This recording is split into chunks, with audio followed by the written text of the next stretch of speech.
All right, awesome. Today I am here with the one and only Anthony Suarez with Next Level Lending out of Florida. Anthony, thank you so much for joining me today. I am Brett Augenstein with eXp Realty, your host for the day. Thanks for being here, brother.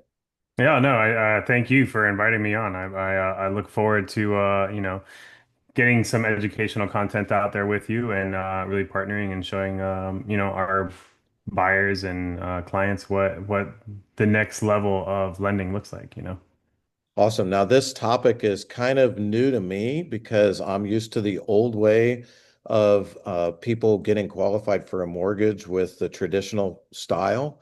And what looks like is rolling out, or maybe already has started rolling out, is this new process of how AI is actually scoring home buyers in real time.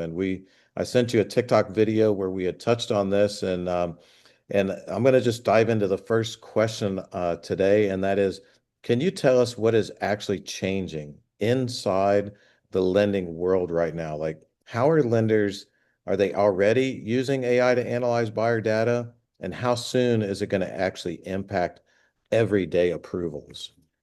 Yeah, so that's a really great question. So in my business, I've been using AI since I opened my business, and I opened my brokerage in January. And so our business is got some proprietary partnerships with other lenders, right? So me being a mortgage broker, I have partnerships with lenders all across the country. And one of the best parts of being a broker is that I get access to so many different types of tools, right?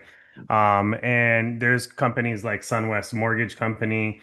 There's companies like UWM, EPM, larger, bigger, more well-known companies are now rolling out their AI process, right? And so, for example, when I get a borrower and I qualify them, I can either do it manually or I can do it AI. So for background, I've been in the industry about 15 years. I've been a Okay. closer, I've been a loan processor, I've been an underwriter, I've been a loan officer, retail loan officer, and I mean, you name it, I've kind of held every single seat in the industry. You've seen Um, it all. yeah, I've seen it all. That's why when people bring me clients, it's like it's very hard for me to run into a scenario that I've just not seen or don't know how to address, right? So but the AI part of it is also enhancing that. So for me, I like to use my partnership with Sunwest Mortgage Company. They have a product called Angel AI. And with Angel AI, I can essentially provide all of the documentation that a borrower is going to give me for a pre-approval. I can put it into the system, and then I can go about my day, whether it be, continuing to support my other loan officers that work for us, taking care of some of the administrative tasks that are, that we have to do daily, Mhm. updating our trainings, whatever it may be. I can free myself up, right? I can gain capacity by leveraging my AI tool, who's then going to spit out calculated income. It's going to spit out calculated assets. It's going to spit out any red flags that a borrower might be running into as they're going through the loan application process. Okay. And it's going to allow us to get all that foresight up front. And then we're going to be able to address those things with the client in the pre-approval stages of the application. So by the time that our clients go to are under contract for a home, we've already done so much diligence through the AI and through what, I've seen through my history as a loan officer, that our clients are just fully in a position of power to go, to complete their purchase, and we know that those loans are going to close. So other companies like I said, UWM, they just went to AIM in Nashville, and they talked about how they're rolling out this new product for all the loan officers to do income calculation, right? You upload the documents, it's going to calculate income for you. It's going to highlight and flag large deposits that are greater than 50% of that client's income. Uh, so those are great tools, especially for like clients who are self-employed and we're using a bank statement loan. Now we're going to Mhm. be able to calculate and analyze all those deposits in a matter of minutes. Where doing a bank statement analysis, when you're looking at thousands of withdrawals and thousands of deposits over a course of a year, we're really significantly cutting down those pre-approval times for our clients. So for me, if a client is very if they're quick, right, and they get all the documentation back to me that I've requested to them, I can usually turn around a pre-approval in about an hour to an hour and a half. So it doesn't really take me that long, right? And my AI tools are allowing me to do that too. So pre-approvals, we've been able to speed up the loan process itself. We've been able to speed up, and with that AI calculation, right, there are some things I think I listened in your video. Um, but they're not doing so much as a real-time analysis on the borrower's income and like their spending habits yet, right? Because the AI only needs to calculate the income and fit within inside the automated underwriting system requirements for Fannie, Freddie, FHFA, USDA, whatever or Gus would be for underwrite for USDA. But whatever system we're still using, the AI is still going to make sure that everything fits within inside those guidelines. So like the real-time updates about like borrower spending possibly in the future, those things might occur, but right now it's still at a very preliminary process, and it's just calculating these deposits, these debits, these credits, types things like that. So if it sounds to me like, Anthony, what's happening is instead of it being a manual process of going through all that data, AI is now automating that Oh process yeah. so that Yeah, it's you very can, streamlined. as you said, you don't have to sit there and go through all of the financial statements Yeah. manually. Yeah. AI is doing that. And to kind of UWM has their product, EPM has their product, but like companies like SunWest who are partnered with Angel AI, right? Hmm. Um, Angel AI is a large language model, but the model itself isn't like when you work with a large language model like ChatGPT, right? You spit something into ChatGPT, the input, and then it processes it, and then it has an output, right? The processing time for Angel AI is actually elongated. It's not like you're going to get this instant result, right? There is still a very real data processing timeline that takes place because that AI actually warrants all of its work. So if the AI spits out an income and says you make $5,000 a year, well, it's going to use $5,000 a year and not give you any less or any more. But if the calculation actually came in and you're actually only making $4,000 because the AI calculated it at 5,000, it's going to warrant its answer and it's going to give you the credit for the income at the $5,000. So that's one of the things that it does to make sure that it's trustable, right? It warrants its answers, and so it takes its time to make sure that the answers and the results are given to you are very, very accurate. And every little result has like this little shield on it. So if you get a shield with a check mark in it, you know that that answer is warranted, and you're going to be able to use that with underwriting as you move forward. So maybe another word that we could use for warranted is like a verified. So whereas ChatGPT is more like a general information source, the UWE is more targeted into the mortgage industry. So it has those built-in checks and balances to make sure that it is that the inputs equal the outputs. Right. Would that And be would that be a fair but way to with look at the that? sort of, so with UWM, the warranted means that like they're going to actually warrant their findings. Like it's 100% guaranteed that we were going to use these findings, even Okay. if they're not accurate, right? So they're giving the loan officers a cushion to in case there is some part of, a miscalculation on their effort. They don't want their partnerships with their loan officers to be affected, and so they're actually, Mhm. giving that cost and eating those costs up but they're also giving, like you said, they're doing their diligence to make sure that their AI is not spitting out information it shouldn't, right? So, So it's very niche specific AI oh and yeah, for yeah, the yeah. It's a mortgage large language industry. model built specifically for underwriting and stuff Yeah, like that. that Yeah. makes sense. That makes sense. So it's almost like a custom GPT, not to go down a Mhm. rabbit hole, but Right. custom Yeah. GPT is built for a specific purpose, whereas Chat Correct. GPT is more general. So Right. great Yeah. answer. Thank you. Thank you, Of Anthony. course. So second question I have for you is how much control do buyers really have over what AI sees? In other words, what can borrowers do to make sure that their digital data works for them, not against them? Yeah, so that's why it's important to make sure that like when you're working with a loan officer, they're not using ChatGPT to calculate income and assets and stuff like that, right? Because that is you're just sticking somebody's information and their MPI right out into the world, and there's nothing you can control there. So it is really important. That's why for me, if I'm using any of those AI softwares to calculate income for clients or assets, whatever it may be, Hmm. the purpose that we're using it for, I want to make sure that I'm using proprietary software, right? So that's a conversation that if, I'm having with my clients, I make sure that they understand, hey, listen, we are very AI forward, and we do have a very proprietary partnership with an AI company that makes sure all of your information is safe, it's kept, it's stored, it's secured.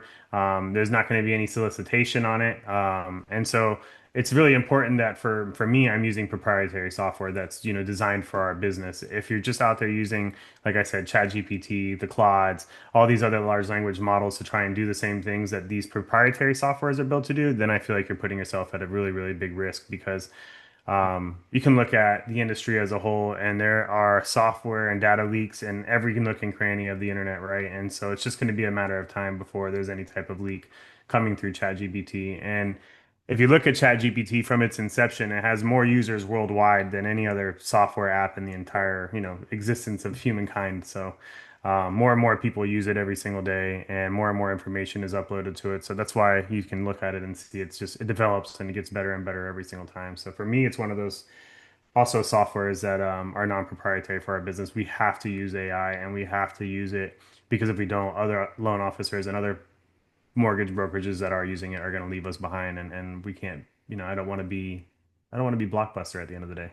Right. That's a great answer. Thank you, Anthony, for breaking that down. And so when you say proprietary, to me, what I really see is the difference between, let's just use a different analogy, like a public school that anyone can go to versus a private Hmm. school where you have to pay to go, Hmm. pay to Hmm. play. It's a Yeah, or a exactly. membership. So your proprietary in definition is it's a private, exclusive access that is secure and encrypted. Right. Whereas the chat GPT is more of an open network where anyone can Mhm. use it. That is That be correct. a fair analogy on that? That's a perfect way. Yep. Okay, great. Thank you. All right, Hmm. I got a few more questions for you. And like I said in the beginning, I definitely want to respect your time here, so You're good, man. I'm You're good. not gonna keep you too long. Are trust scores already affecting who gets approved first? So in other words, are lenders giving faster pre-approvals based on behavior or real-time data beyond the traditional FICO? Are there No, any lenders utilizing that? I'm not seeing anything built around trust scores. I mean, at the end of the day, all the lenders are still using a very um I guess how can I say it? Like the guidelines and stuff are already in place, right? And so everything still conforms to the guidelines for Freddie, Franny, FHFA, USDA, all those things. So the way that it's underwritten, the way that we qualify buyers, like honestly, that's one of the last things that I'm looking at. To me, it's all about whether or not unfortunately, whether or not they fit in the box for the guideline. And if not, right, then it's my job as a broker to find them something that's outside that box, right? And that's when we enter that non-QM mortgage space. So no, I don't think that there's trust scores yet or anything like that that are being calculated or factored into the approvals.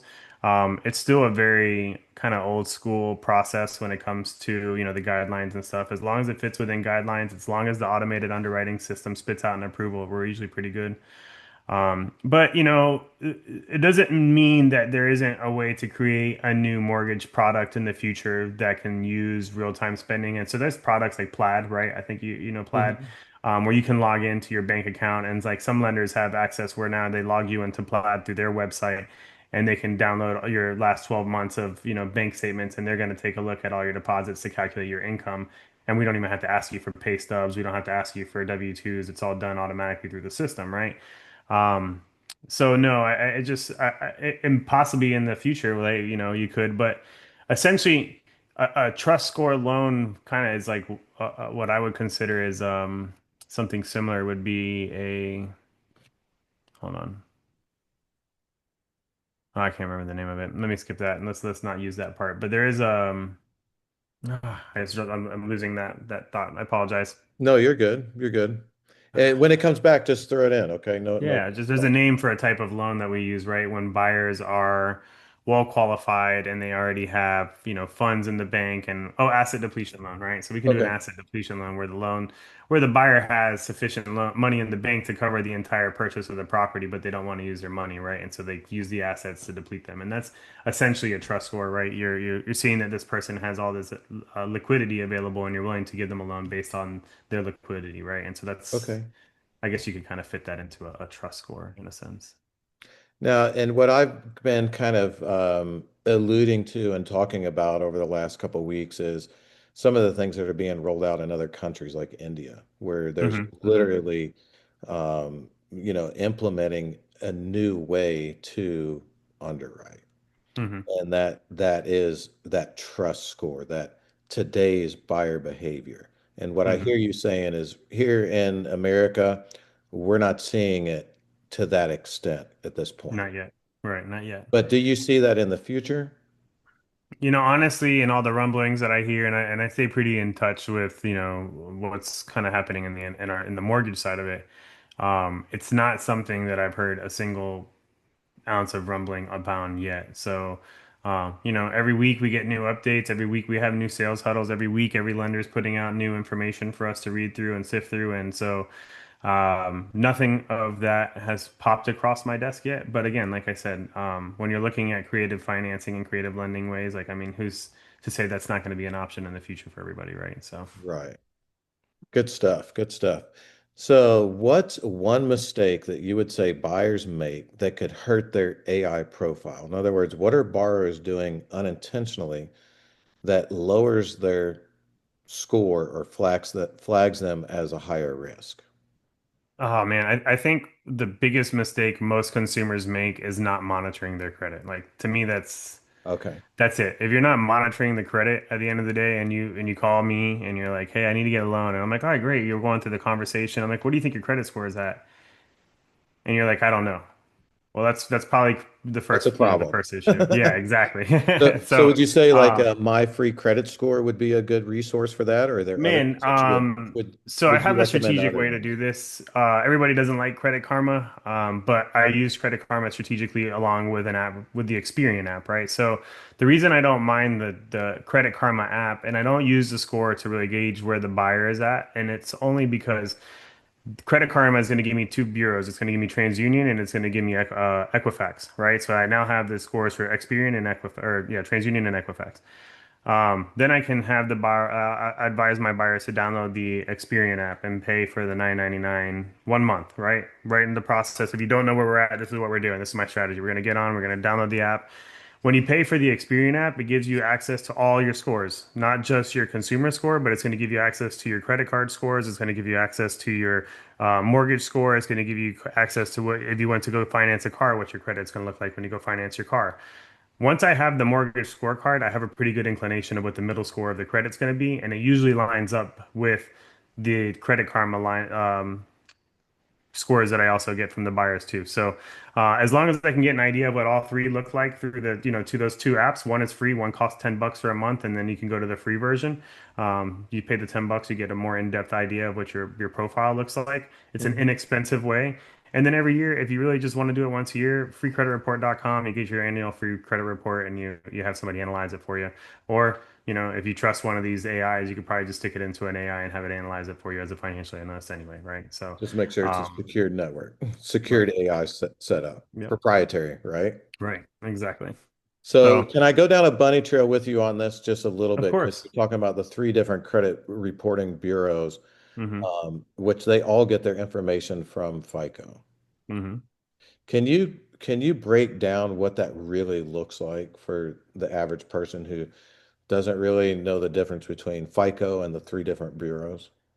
So there's so many different types of FICO scores now, right? And they're actually coming out with more scores and more scores. Yeah. And the reason more scores or more scoring systems are coming out is because essentially the idea is to create affordability for consumers, right? And so where some reporting models might not consider certain credit factors, other reporting models may, and that's where you're going to see the difference in the variances between the credit reports and the scores.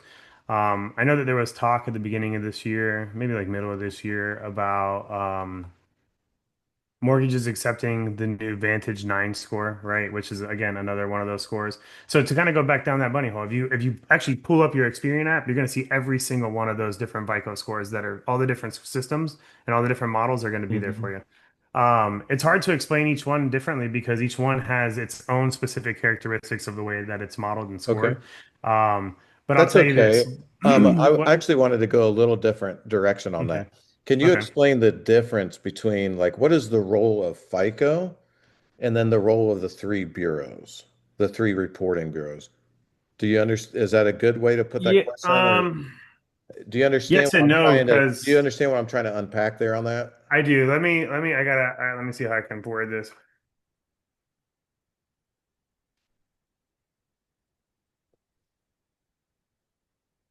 Sorry. I'm using my AI. Yeah, yeah, you're good. I'm just trying to see what we get here. And then also, FICO's got another one. It's called T10 that's come out where they're implementing the buy now, pay later as a resource for uh, showing showing that payment history as well. Are you familiar with that? Okay. No, I'm not familiar with the T10, but I'm asking it here. So, all Okay. right. So here's an easier way to kind of give this consumer a breakdown, right? So you Okay, have perfect. your credit bureaus, which are going to be your Experian, your Equifax, and your TransUnion, and their job is to create and collect and maintain your credit data. Then your FICO, Fair Isaacs Corporation, not being the credit bureau, it's a scoring model, and it takes the data from each of the three bureaus and uses it to create an algorithm to calculate a credit score called your FICO score. So the bureaus collect all the information. FICO receives that information from the bureaus and then produces your credit score depending on whatever system and models that they're using. Perfect. Thank you for breaking that down. I Yep, appreciate that. not a problem. Yeah, and as you mentioned, within FICO, there's different layers of scoring models. Hmm. So they can interpret the data from the reporting bureaus in a different score fashion based upon what model they're using. Right. And so I did a little bit further digging, right? So the FICO 10 newer scoring algorithm for Mhm. FICO uses the same data from all three bureaus. FICO T10, sorry, FICO 10T the T stands for trend. So this version goes a step up using trended data. Instead of just looking at your credit at a snapshot, it's pooled and analyzes it in the past 24 months of your credit behavior, how balances, payments, credit utilization have changed over time. For example, if you've steadily paid down debt over the last year, FICO 10T rewards that pattern. If your balances have been rising, it'll hurt your score, even if you've never missed a payment. So, And are you guys, as lenders, looking at any of that, or at this point, you're still have your all no. other underwriting criteria that is So for in? lending, for credit reports on lending, we use what's called a tri-merge report. Hmm. Which pulls in the data from all three bureaus and all FICO systems. It's a very comprehensive bureau report. It literally goes back almost through the lifetime of the borrower, anything that they've had. I'll see all the closed accounts. So it's very different from a consumer credit report where the scoring is a little bit different. Usually Okay. for a mortgage, they're using like a FICO 2 or a FICO 5, I think is the right model for those two. So Okay. it just depends. But no, the tri-merge report, we see everything from every single bureau. We see late history payments from You loans get it going, as all. far back. Yeah, we get a really good comprehensive idea of the buyer. Um, so that's what I mean with the tri-merge report, like the different scoring models, they haven't really had any effect because the tri-merge report that we use is still using the same old school models that we've been using for since 2015 when we switched from Truth and Lending to RESPA. So, and that would be the kind of the lead in here is we're years away from these rumors that we're seeing in other countries and things that are happening. We're years away from that actually being implemented here. Yeah, I'd say years, and it's probably going to be a few different real estate cycles before, anything different changes, right? We're Anything going to have the major like that. implementation of crypto, right? I think that's probably going to come first, right? It's now Right. now you've already seen it start kind of creeping up, but Trickling some in. lenders are going to be able to use crypto to qualify you based on assets, right? Hmm. Not for income, but for assets, they'll be able to use it. So it just depends, depending on honestly on the way the cabinet goes, on the way the Right. state goes. I mean, if Rick DeSantis comes back next year and he's like, no more property taxes, that's a whole different story for Florida and for real That's estate, right? right. That's a boom right there. It's getting ready to happen. So, even now, I mean, I was telling a lot of buyers, if you or people, just consumers in general, if you don't have a loan, if you have a loan right now on a mortgage and your interest rate doesn't start with a 4 or 5, you should be reaching out to a broker to look into refinancing because we're locking in the fours for most of our government loans and we're locking in the fives for our conventional loans. So that's a good way for a lot of people to save money and we might be able to flex them. You could probably save them 3 months mortgage payment. We're probably going to get them a refund on the escrow. So, um, it just depends what the landscape for everybody looks like at that point. That's great, Anthony. Good, good. Man, we're unpacking some good stuff. I've got one more question for you here, and then our time is going to be, we got about 5 minutes. We're going to wrap up on this, okay? Okay. So how can realtors and lenders work together to prepare buyers for this? So what should agents like myself and lenders like you start doing now to help buyers stay competitive in the new system? And so Okay. I think we kind of touched on this already throughout this conversation, but go ahead. I'll let you. Yeah. So I think to stay competitive, one of the biggest things that we can do is helping people understand opportunity. And I say this because one of the biggest hesitations that I get from everybody right now in today's market is that they want to wait for the interest rates to come down, right? They want the rates to come down to the fours or fives, right? And essentially they're hoping for the rates to come down to save 200 bucks, right? They want to lower mortgage payment. If the rate comes down, an eighth of a point, we're maybe saving 200, 300 bucks. In that opportunity, in that time that we're waiting, right? We're at six, and I think we're at like 6.15 today, right? So 6.15, you want to get to four. The Fed is talking about making cuts, maybe six next year is what I've been hearing, right? Every one of those cuts would be at maybe an eighth of a point, right? So it would take eight cuts to get down from 6.15 to get to five, right? So that's now a year that's been gone. And then let's say it's going to happen the following year. Let's say we get real lucky and in those six cuts, they make it and we make it down to four. It's still been a year, right? Now a year has passed while you wait for the rates to come down. All the people who have purchased homes in that time have now seen 20, $30,000 worth of equity growth because these rates have popped down and now there's more demand on the market for buyers, right? So they can come out, they have more, more capability than the seller at that point, right? So is there more opportunity in saving $200 a month, or is there more opportunity in gaining 25 to $30,000 of equity over the next year, depending if the market rates come down like you want them to do, right? So is your $200 worth of savings per month better than earning $2,000 a month? And I think that's where there's a lot of disconnect, right? And so I think if we can get people to understand that, like, right now is the time to purchase real estate. If you look at the market and you look at who's buying up all the properties and who's buying up all the houses, it's investment companies because they know right now is the time to buy these homes, right? And so that's the same thing I'm trying to explain to our buyers right now. And it's my biggest back and forth with them is, how much of it is risk adverse versus how much do you want to make some money, right? And so I think there's that educational piece where we can talk through that, and I think that'll help a lot of buyers kind of get through it. I had a buyer who was hesitant about buying a home, and we had the same conversation. I'm like, look, you can or you can, hold on to $10,000 worth of equity at the end of the year if you buy it, and that's better and more beneficial for you in the long run than saving $200 a month, and that's 2,400 bucks, right? So now there's $8,000 discrepancy there, right? So Anthony, I love that breakdown that you just gave, and I think that people are they have this idea that if they wait a little longer that they're going to get this great benefit and better deal or even a landslide opportunity. And what mhm, what I'm hearing you saying is the opportunity is now, and mhm, that obviously as a lender, we're and as an agent, we don't ever want to encourage anyone to take on more than they should, right? right. They still need to be within their ideal budget and their ideal range and make sure that those numbers work. But if we're talking about the difference between a $200 to $400 a month payment, if that is what's going to stop you, then maybe you shouldn't be buying. Yeah, If I that's where agree. your I struggle is agree. at, I because agree. the I two or agree. four hundred dollar difference that you're going to potentially save, that can happen with the two or three flat tires.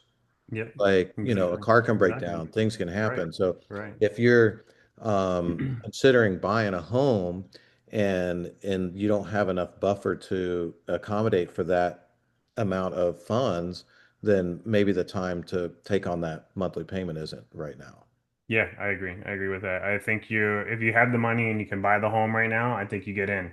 And if you're not ready for that kind of commitment, then I don't think it doesn't mean that you shouldn't get in. What I think it just means is that you need to reevaluate the cost of which you want to purchase. Because There if you the go. cost of which you want to purchase is too much and that's too much for your monthly payment, well then, it's not let's give up on the dream. It's let's reassess the idea, all right? And let's agree to, maybe purchase this first starter home at reduced cost, and then we can either turn around and flip that home for income later on, or it can become a rental property, right? So I Don't think give people up on instead of just the giving don't give up up just on the dream. reevaluate the Just price. just adjust it.